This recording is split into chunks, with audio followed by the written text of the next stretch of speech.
नमस्कार, मैं हूं विजय विद्रोही। आप देख रहे हैं अनकट। एबीपी न्यूज सी वोटर के सर्वे का गहन अध्ययन करने के बाद 3-4 सवाल दिमाग में आ रहे हैं। क्या योगी सचमुच चुनाव हार जाएंगे? क्या बीजेपी मामूली अंतर से चुनाव जीत जाएगी लेकिन योगी मुख्यमंत्री रहेंगे या नहीं रहेंगे, इस पर एक सवाल खड़ा होगा। क्या अखिलेश यादव मामूली अंतर से चुनाव जीत जाएंगे या फिर अखिलेश यादव की हालत भी बिहार के तेजस्वी यादव की तरह होगी कि बस जीतते जीतते रह जाएंगे। आइए पहले सर्वे के बारे में थोड़ा सा आपको बता दूं। विस्तार में मैंने आपको कल बताया था। कुल मिलाकर सर्वे सितंबर में किया गया, अक्टूबर में किया गया, नवंबर में किया गया और लगातार 3 महीने के सर्वे में बीजेपी ढलान पर है। सीटें घट रही हैं, वोट प्रतिशत 0.7% सिर्फ घट रहा है, लेकिन घट रहा है। अखिलेश यादव का वोट परसेंट 3 महीनों में 7.5% बढ़ रहा है। सीटें 100 से ज्यादा बढ़ रही हैं। बीजेपी की सीटें 100 से ज्यादा घट रही हैं। ये कहानी है। मोटे तौर पर 75% यूपी की जनता ने तय किया है कि वो या तो समाजवादी पार्टी को वोट देगी या फिर वो वोट देगी बीजेपी को। कांग्रेस है, मायावती है, दूसरी कुछ अन्य पार्टियां ओवैसी की जो मेन गठबंधन में शामिल नहीं है, उनके हिस्से में सिर्फ 22-23% वोट आएगा। अगर ट्रेंड यही रहा तो यह संख्या और कम होती जाएगी और आप मानकर चलिए अंतिम समय में स्थिति यह आ सकती है कि 90% जनता का वोट बीजेपी और समाजवादी पार्टी के बीच हो और ये पार्टियां बिल्कुल हाशिए पर चली जाए। चलिए, ये बात अभी बेमाने है, इस पर बात करना बेमाने है। पहले हम बीजेपी के संदर्भ में बात करते हैं। बीजेपी का 0.7% वोट कम होता है, यानी उसको 40.7% वोट मिलते दिख रहे हैं, लेकिन सीटें पिछली बार 325 आई थी, औसत रूप से 217 सीटें मिलती दिखाई दे रही हैं। उधर 2017 के विधानसभा चुनाव में बीजेपी को 41.4% वोट मिला था, यानी 0.7% वोट का ही कमी हो रही है। आप कहेंगे कि सिर्फ 0.7% वोट की कमी और सीटें 108 से ज्यादा कम, ये क्या मतलब? तो इसका जवाब यह है कि जो जाट बेल्ट है, जहां लखीमपुर खीरी वाला बेल्ट है, जहां किसान बड़े नाराज हैं, जहां दूसरे लोग बड़े नाराज हैं, या यादव बेल्ट है, जहां मुस्लिम बहुल इलाके हैं, वहां पर बीजेपी जबरदस्त ढंग से हार रही है, जबरदस्त ढंग से सीटें लूज कर रही है। ये सर्वे मोटे तौर पर यह बताता है। लेकिन जो बीजेपी के गढ़ है, जहां किसान नाराज नहीं है, जहां ब्राह्मण है, राजपूत है, भूमियार है, अन्य लोग हैं, अपना दल और निषाद पार्टी का समर्थन है, वहां बीजेपी जो सीटें निकाल रही है वो बहुत भारी अंतर से निकाल रही है। यानी जो सीटें बीजेपी जीत रही है वो बहुत भारी अंतर से जीत रही है। और लेकिन बहुत सी सीटें वो लोगों की नाराजगी के कारण उस बेल्ट में खो रही है जहां पिछली बार उसका प्रदर्शन अच्छा रहा था। मसलन पश्चिमी उत्तर प्रदेश 110 सीटें मानी जाती हैं जाट बेल्ट की मेन, और उसमें से 88 सीटें बीजेपी ने जीती थी। पिछली बार विधानसभा चुनाव में पिछले से पिछले यानी 2012 में 38 सीटें ही जीती थी। इसी तरह लखीमपुर खीरी कांडवल जहां हुआ, वो जो तराई वाली बेल्ट है उसमें 42 सीटें आती हैं, जिसमें से 37 सीटें बीजेपी ने जीती थी। पिछली बार उसने सिर्फ 5 सीटें जीती थी उससे पहले के चुनाव, विधानसभा चुनाव में। तो कुल मिलाकर ये खेल है। तो इस हिसाब से आप कहेंगे कि 0.7% बीजेपी का वोट और ज्यादा कम हो जाएगा, तो सीटें तो 217 से घटकर क्या 117 पर आ जाएंगी। क्या ऐसा होगा? ऐसा भी नहीं होगा। क्यों नहीं होगा? क्योंकि एक थ्रेशोल्ड सा होता है कि कितना परसेंटेज आप वोट देते हैं, कितनी आप उसमें से सीटें आप बदल सकते हैं।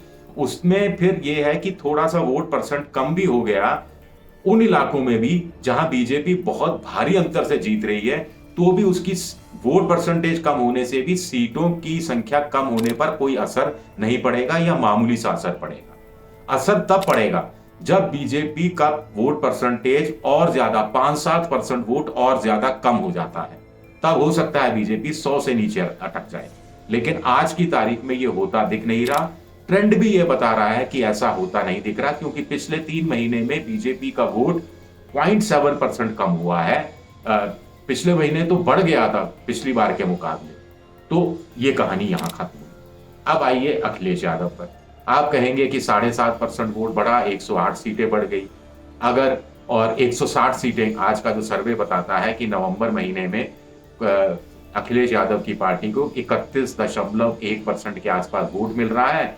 पिछली बार 23.6% वोट मिला था, तो 7.5% वोट परसेंटेज बढ़ रहा है। पिछली बार 48 सीटें मिली थी, इस बार औसत रूप से 156 यानी 152 से 160 बताई गई है, तो इसका औसत निकाले तो 156 सीटें मिलेंगी। तो आप कहेंगे कि 7.5% वोट बढ़ गया तो 108 सीटें बढ़ गई। अगर मान लीजिए 7.5 का आधा यानी 3.5% वोट और बढ़ जाता है तो सीटों की संख्या 108 का आधा हो गई 54, तो 55 सीटें और बढ़ जाएंगी। 160 156 में 55 जोड़ दो तो 210 212 हो गई, और 203 चाहिए चुनाव जीतने के लिए, 202 चाहिए वास्तव में चुनाव निकालने के लिए। 403 की विधानसभा है, तो अखिलेश आसानी से चुनाव जीत सकते हैं। ऐसा भी नहीं है।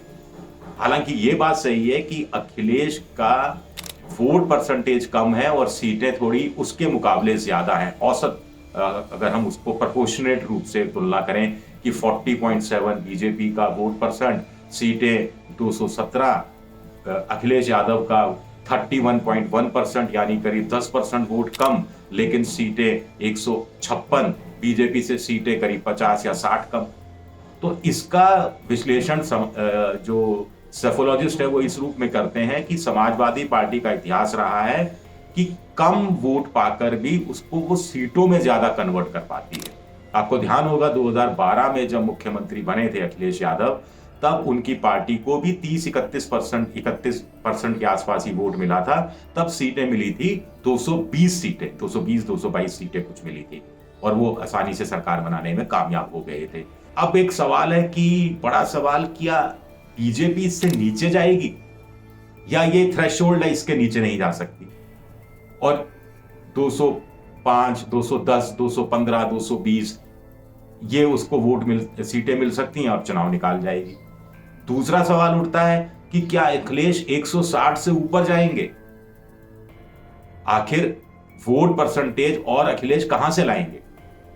अखिलेश को पूरा यादव वोट मिलता दिख रहा है, अखिलेश को पूरा करीब करीब मुस्लिम वोट मिलता दिख रहा है, राजभर की पार्टी का सहारा मिल रहा है, महान पार्टी का मिल रहा है, आरएलडी यानी राष्ट्रीय लोकदल का मिल रहा है, थोड़ा बहुत मायावती के इधर से भी वोट कुछ हासिल हो रहा है, थोड़ा ओबीसी वोट भी मिल रहा है। तो ये सारा वोट मिला के अपना बेस वोट, मुस्लिम वोट सब मिलाकर 20% मुसलमान वोट, करीब 10-12% यादव वोट, ये सब मिलाकर उसका करीब 31% वोट बैठ रहा है। क्योंकि 100% वोट नहीं मिलता किसी का भी, यादवों का भी 100% वोट नहीं मिलता, मुसलमानों का भी 100% नहीं मिलता, इवन बीजेपी को ब्राह्मण हो चाहे राजपूत हो उसका भी 100% वोट नहीं मिलता।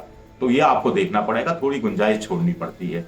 तो आखिर 31 से ऊपर कैसे बढ़ेंगे? 31 से ऊपर तब वो बढ़ सकते हैं जब मायावती का वोट और ज्यादा कम हो। मायावती का वोट वैसे ही 22% से 15% पर आता दिख रहा है, तो ऐसे में और कितना कम होगा? चलिए मान लीजिए 1-2% भी कम हुआ, तो इसके लिए क्या मशक्कत करनी पड़ेगी अखिलेश यादव को। और उधर बीजेपी का वोट और कम हुआ, जो कुछ लोग कह रहे हैं कि कम होगा, यह ट्रेंड दिखा रहा है, लेकिन वो जरूरी है कि अखिलेश के पास जाए। अगर ब्राह्मण वोट थोड़ा और नाराज होता है, वो थोड़ा और छिटकता है बीजेपी से, तो वो समाजवादी पार्टी के पास नहीं जाएगा, वो जाएगा कांग्रेस के पास। इसी तरह अगर कोई थोड़ा सा दलित वोट, थोड़ा सा ओबीसी वोट छिटकता है, तो उसका भी एक दलित वोट का एक बड़ा हिस्सा, या महिला वोट कम होता है, बड़ी बात महिला वोट की है, तो वो हिस्सा प्रियंका गांधी के पास जा सकता है, क्योंकि प्रियंका गांधी ने 40% सीटें महिलाओं को देने की बात कही है। और स्वाभाविक रूप से जो महिलाएं हैं, जो दलित हैं, जो ब्राह्मण हैं, वो समाजवादी पार्टी को वोट नहीं देते। तो बीजेपी को जो और ज्यादा, इससे ज्यादा नुकसान होगा, उससे अखिलेश यादव का भला नहीं होगा। अब अखिलेश ये कह सकते हैं या इस बात पे खुश हो सकते हैं कि चलिए बीजेपी का नुकसान हो तो बीजेपी की सीटें कम हो जाए, तो उसी में उनको फायदा हो जाएगा। बीजेपी की सीटें कम होने का मतलब अखिलेश का चुनाव जीतने की तरफ और आगे बढ़ना। ऐसे में क्या कांग्रेस अखिलेश के अप्रत्यक्ष रूप से काम आएगी? अगर कांग्रेस के हिस्से में ये वोट जाता है और वो सीट में कन्वर्ट होता है, और तो जाके फिर बीजेपी की सीटें कम होंगी। आप समझ रहे हैं मैं क्या कहना चाह रहा हूं?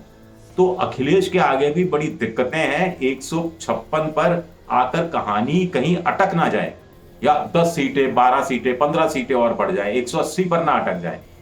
और उधर ये चुनौती भी योगी के पास भी है कि 217 पर अभी मामला है, लगातार कम हो रहा है। 260 3 महीने पहले मिलती दिख रही थी, जो ठीक ठाक बहुमत था। और 260 अगर कांग्रेस बीजेपी को मिलती हैं तो मान के चलिए कि योगी आदित्यनाथ दोबारा मुख्यमंत्री बनेंगे, उन्हें मुख्यमंत्री बनने से कोई रोक नहीं सकता। लेकिन आज की तारीख में 217 अगर ये ट्रेंड बना रहा और 8-10 सीटें और कम हो गई तो मुश्किल है। दो तरीके से मुश्किल है। एक, जब ट्रेंड अगर लगातार 4 महीने इस तरह रहा तो 5वें महीने क्यों नहीं रहेगा, यह एक बड़ा सवाल है। दूसरा, इतने कम सीटों पर अगर बीजेपी जीत हासिल करती है तो योगी आदित्यनाथ मुख्यमंत्री बने रहेंगे, नहीं बने रहेंगे, इसको लेकर बड़ा संशय हो जाएगा। 3 महीने का ट्रेंड एक तरफा दिखा रहा है। अब बहुत जरूरत है बीजेपी को इस ट्रेंड को बदलने की, या इस ट्रेंड में बहुत मामूली फेरबदल हो, वो वाली एक तरह से कामना करने की। लेकिन अगर ट्रेंड इसी तरह जारी रहा तो आगे हम क्या कहें, आप समझ रहे हैं। शुक्रिया।